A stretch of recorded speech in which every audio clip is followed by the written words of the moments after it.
compared to budget. So in summary, we ended 2020 in a very positive cash position, which gives us a strong start for 2021, and I'm certainly looking forward to a more normal operations in 2021.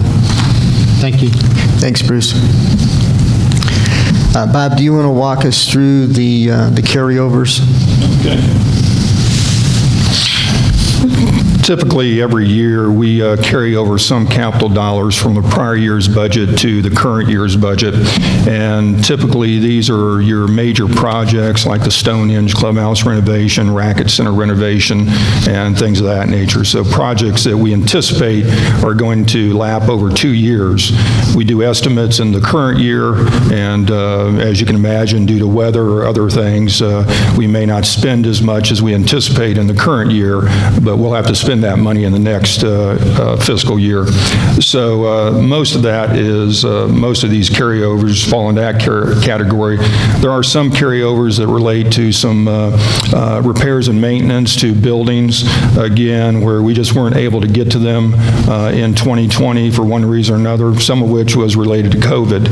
And so that's what these relate to. So in total, between 2020 and 2021, the total budget doesn't change. It's just a matter of moving dollars from one year to the next. So for sewer, we're requesting a carryover of $172,800. So the final capital budget for sewer will be $1,052,800. So I'll let you take care of that one first. Okay. I move that we approve that. Okay, is there a second? Second. Any discussion?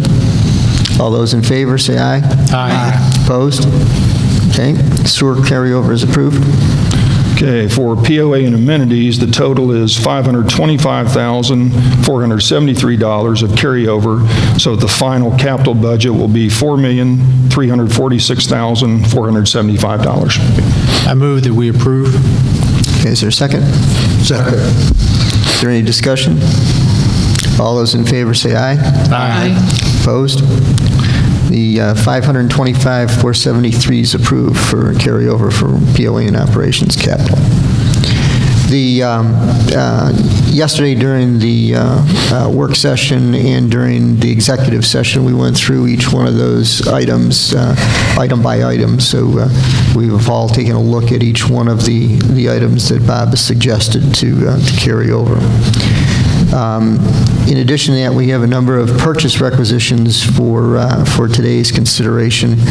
The first is the backhoe for the wastewater treatment operation, and I think Bruce is here to walk us through that. Good morning. I'm presenting a PR for the purchase of a new backhoe to replace a 2005 backhoe in the amount of $108,479.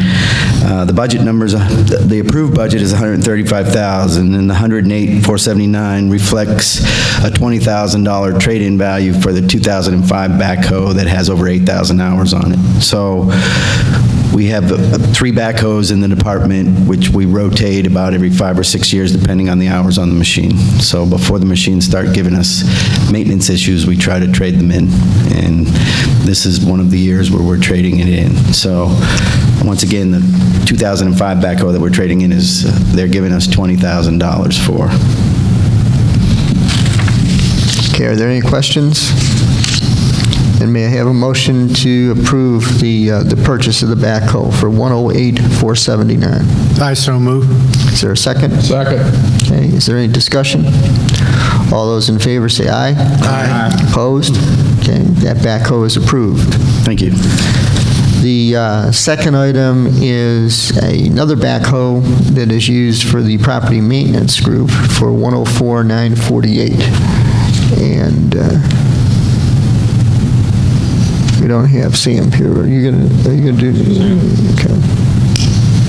I can handle that. So similar to Bruce, we have a backhoe in the community maintenance department, and so we're looking to trade that one in and get a new one, and the total cost for that is $104,948. His a little less expensive than Bruce's because of Bruce has some more features on his that he really needs, and our community maintenance department kind of likes the old school backhoe approach, what have you. Also, you have different trade-in values and different discounts as well on the pieces of equipment, so that's why you have the difference. And both of these went through the same vendors to That's get correct. the best pricing that we could get. That's on correct. those. Okay. Any questions on the maintenance backhoe? Then may I have a motion to approve that? I so move. Okay, is there a second? Second. Okay, is there any discussion? All those in favor say aye. Aye. Opposed? Okay, that's approved for 104,948. We have a PR for the Druid Hills Pool Plumbing and Filters in the amount of $56,000. Yes, this is one of those projects that we couldn't get to in 2020. The first thing we were doing was redoing the pump house for the pool and shore up it structurally and things of that nature, and that project is still in process, so we want to do that first before we could do all the plumbing inside that room. So this is kind of a carryover from 2020, and we'll use those 2020 carryover dollars to take care of this. So it's all new plumbing and filters for the Druid Hills Pool. Okay, are there any questions on that? May I have a motion to approve the $56,000? I'll make that motion. Thanks, Barb. Second, Greg, thank you. Is there any discussion? All those in favor say aye. Aye. Opposed? The the plumbing and filters appropriation is approved. The walking trails, 2021, this is the walking trails PR for the year. And John, who's going to talk about that? I can take care of that real quick. This is our annual budget for the walking trails. We will get this approved at the beginning of the year, so that way the Trails Committee and Community Maintenance Department can take care of things quickly if they come up where we need to hire a vendor, et cetera. And so this is the 2021 annual budget for walking trails, $62,000. Okay. Any questions on that? I have a motion to approve that one. I'll make a motion that we approve the $62,000 for 2021 walking trails. I'll second. Is there any discussion? All those in favor say aye. Aye. Opposed?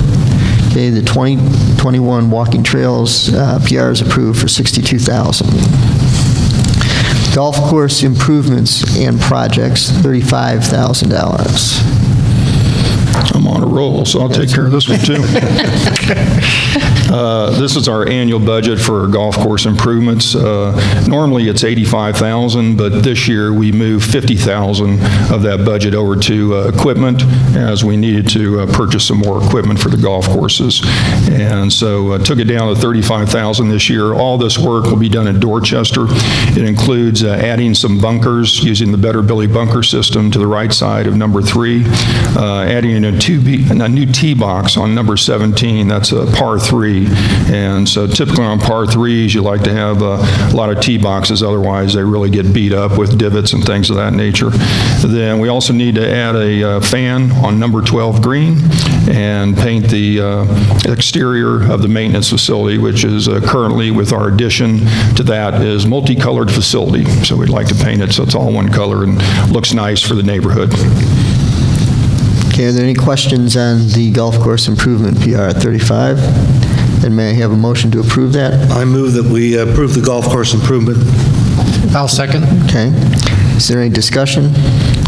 All those in favor say aye. Aye. Opposed? The $35,000 PR for the golf course improvement projects is approved. And the final item on the for PRs is the Robin Hood Park area. This is for the parking lot base that needs to be installed. Okay. Yes, this is for the two parking lots. One is a small parking lot in front of the old Robin Hood Park area, and the other is a new parking lot in front of the new Robin Hood Park area, based on the conceptual plans. And so this just covers the base of the parking lots, and then we'll actually have another contractor come in at a later date, once the weather warms up, to actually do the paving of it and the striping and any signage and things of that nature. So this just covers the two parking lot bases. Okay. Are there any questions on the parking lot? Okay, then may I have a motion to approve the $33,000 for the Robin Hood parking area base? I so move. Is there a second? Second. Okay, is there any discussion? All those in favor, say aye. Aye. Opposed? PR is approved for $33,000. This morning, Pat Gouret was unable to attend, and I know that he would have mentioned the new COVID-19 support program that FGRS has implemented. And so that number, once again, is 931-335-9945, and that is for delivery of prescriptions, of meals from our local restaurants, and for delivery of groceries for anyone that is quarantined as a result of COVID-19. With that, we'll open the microphone for comments from the floor, if anyone has any comments they'd like to make. Yes, sir. Would you step up to the microphone, please?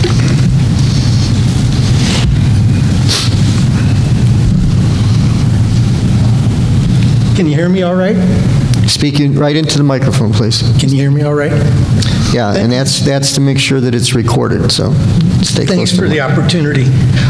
Before I get into a few things I had on my list, I'd like to ask the board if you could clarify for the audience, how are things brought before the board by residents that we'd like discussions on and comments?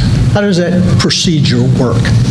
Every Wednesday morning prior to the board meeting, there's a board workshop, and residents, that is open to the public, and residents are invited to attend that. And those items then that are brought before the board are then discussed and so forth, and then their outcome is actually then not only part of the public record, but then shared with the residents? That's correct. Thank you. So I have a list that I kind of call my 2021 agenda, and I'm hoping they're going to be part of the board's agenda. My first item on the list is I'm encouraging the board and would like to have the board speak to how you plan on taking and fully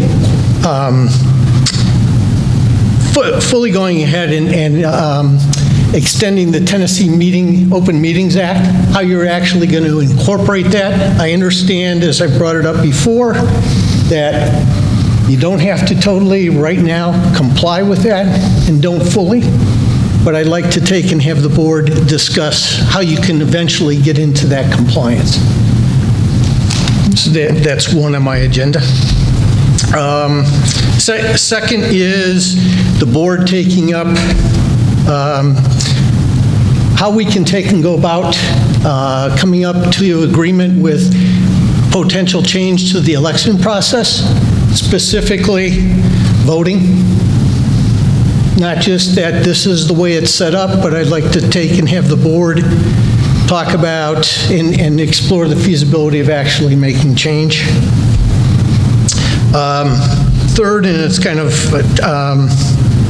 apropos since you approved it, the walkway and trails, looking at that master plan, and with that master plan, what the funding would be over time, and how that would incorporate throughout the community. Right now, we have the north side pretty covered, not too much on the south side, and as many of the members of the committee have shared with me, there hasn't been a lot of dollars available for them to take and explore expanding the trailways on the south side, where we not only have open lands, but we have areas that would be ideal to provide it for safety reasons as well. My next area would be transparency and discussion about the money that's owed to us by the county. What's the plan? How can we take and share with the residents what that amount is? It's got to be on our balance sheet, I assume, just not called out. But what's the plan for that? Are there ways that we can take and leverage it, not just by getting the money back, but maybe we get services in lieu of it? As an example, funding for the trails, potentially. And my last one here is, again, kind of goes back to transparency, but I'd like to see where we have and have a discussion with the board and then publish it for the residents. The job profile, job description, however you want to call it, for the general manager, what the general manager's goals are for 2021 specifically, and having the board share the review of the general manager that they did for 2020. Again, part of the transparency of what we as residents elect the board to do. That's my hope and my list, and I guess, hearing from you, Ken, these formally would have to be brought on a Wednesday meeting? Mm-hmm. You get them? Okay. Okay, thank you. Thank you. Can you introduce yourself? Yeah. Tom Ratcliffe. Thank you.